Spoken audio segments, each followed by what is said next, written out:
Finding Winnie, The True Story of the World's Most Famous Bear, by Lindsay Mattick, illustrated by Sophie Blackall. "Could you tell me a story?" asked Cole. "It's awfully late." It was long past dark and time to be asleep. "What kind of story?" "You know, a true story, one about a bear." We cuddled up close. "I'll do my best," I said. "A very long time ago, about 100 years before you were born, there was a veterinarian who lived in Winnipeg. His name was Harry Colburn." "A vegetarian?" said Cole. "Bear doesn't like vegetables." "A veterinarian. It means an animal doctor." "I know that," Cole said. "That's what I'm going to maybe be when I'm big." If a horse had the hiccups or a cow had a cough, Harry knew how to make them feel just right. Harry's hands were never cold, even in Winnipeg, where winters are so frosty that icicles grow on the insides of your nose. That was just the kind of doctor he was. But a day came when Harry had to say goodbye to Winnipeg. There was a war far, far away, beyond the end of the country and on the other side of the ocean, and he was going to help. He would be caring for the soldiers' horses. Harry rode east on a train full of other soldiers. He leaned his head against the window, watching the land scroll by, wondering what it would be like to be so far from home. The train rolled right through dinner and over the sunset and around 10 o'clock and into a nap and out the next day, until it stopped at a place called White River. Harry decided to stretch his legs. On the train platform was a man on a bench with a baby. "A baby?" said Cole, annoyed. "A baby bear, a cub." Harry stopped. It's not every day that you see a bear cub at a train station. That bear has lost its mother, he thought, and that man must be the trapper who got her. "What do trappers do?" asked Cole. "It's what trappers don't do. They don't raise bears." "Raise them?" "You know," I said, "love them." Harry thought for a long time. Then he said to himself, "There is something special about that bear."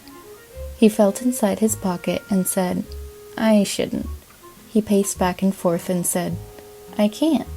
Then his heart made up his mind, and he walked up to the trapper and said, "I'll give you $20 for the bear." "Is $20 a lot?" asked Cole.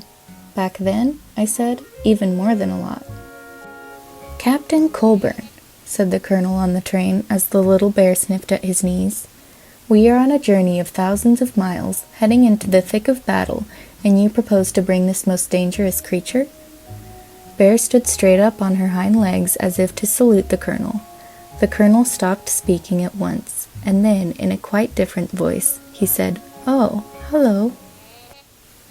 The men of Harry's regiment squeezed by to have a look. "I've decided to name her Winnipeg," Harry told them, "so we'll never be far from home. Winnie for short." They had a very long way to travel, and they had already gone 3 or 4 feet when Winnie grew hungry. "What do bears eat?" the men wondered. "What don't they eat?" said Harry. "Vegetables," Cole reminded me. "Winnie ate vegetables," I said. "She ate everything except onions." They brought her carrots and potatoes and apples and tomatoes and eggs and beans and bread, and a tin of fish and some slop in a dish, but Winnie was still hungry. "How about dessert?" said Harry, holding up a bottle of condensed milk. Taking the treat in her paws, Winnie lay on her back and hummed a happy song as she drank. The men roared. Harry and Winnie gathered with soldiers from all over Canada in the green fields of Valcartier. A whole city of tents had sprung up there. One was a hospital for horses, where Harry went to work. Winnie was in the army now. Harry taught her to stand up straight and hold her head high and turn this way and that, just so. Soon she was assigned her own post. Even the colonel agreed that Winnie was a remarkable bear. She might have been the best navigator in the whole army. If you hid something, could she find it? She could. What if it was farther away, and farther still? "Remarkable," he cried.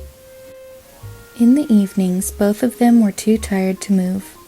When Harry thought about Winnie and the voyage across the ocean, his head said, "I shouldn't." His head said, "I can't." But his heart made up his mind. Nobody had ever tried to float so many people and animals across the Atlantic Ocean before. 30 ships sailed together, carrying about 36,000 men and about 7,500 horses, and about one bear named Winnie. When they finally arrived in England, the regiment went to training on the Salisbury Plain, where it rained and rained and rained. But Winnie didn't seem to mind.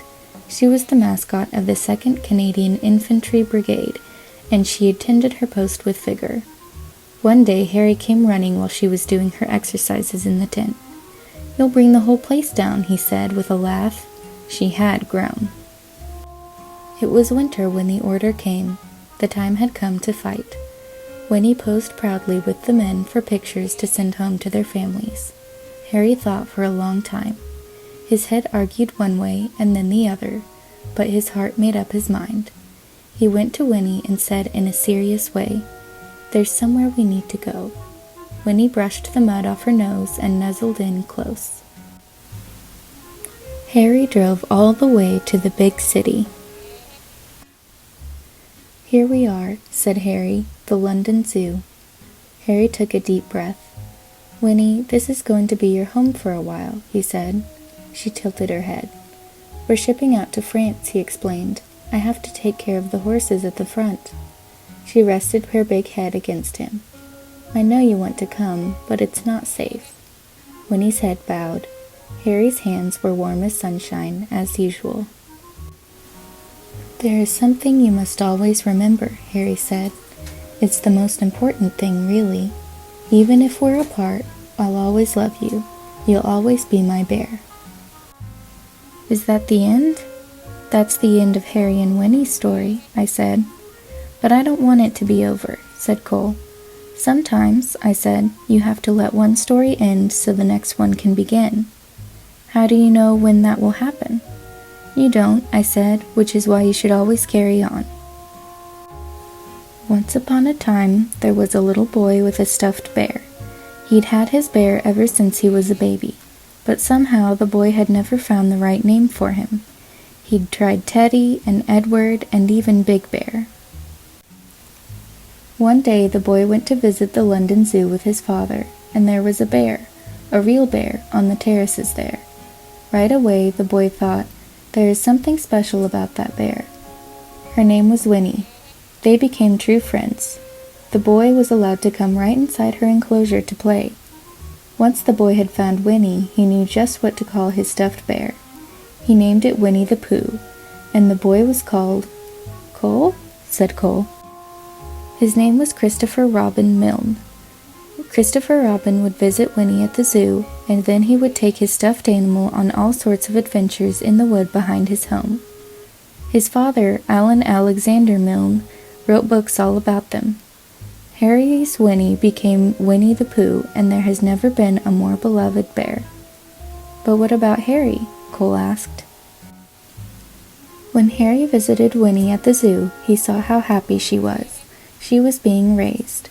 She was truly loved, and that was all he had ever wanted from the moment they met at the train station in White River. So, after the war, Harry returned to Winnipeg and his life as an animal doctor. Before long, he was married and had a son named Fred, and Fred had a daughter named Laureen, and Laureen had a daughter named Lindsay, which is me. And then I had a son.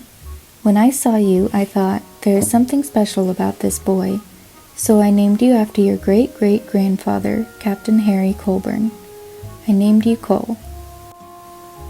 "That's me?" said Cole in a whisper. "That's you. And that's Winnie?" "Yes," I said, "that's Winnie." "And it's all true?" "Sometimes the best stories are," I said. Cole's eyes grew big and he said nothing for a long time. Then he hugged his own bear close and let out a yawn that reached far away, and they both turned over and fell asleep. Album.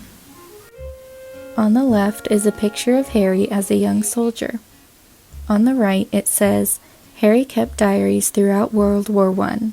This was the diary from 1914, the first year of the war. The diary page from the day Harry found Winnie. On August 24th, 1914, he wrote, 'Bought bear, $20.'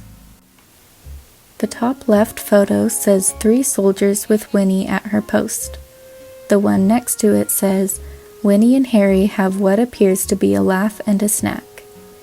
The photo on the bottom says, Harry and his fellow soldiers with their mascot, Winnie. The first photo on the right says, this picture of Winnie and Harry inspired the statues that now stand in Winnipeg and London. The photo next to it says, the statue in Winnipeg was unveiled in 1992.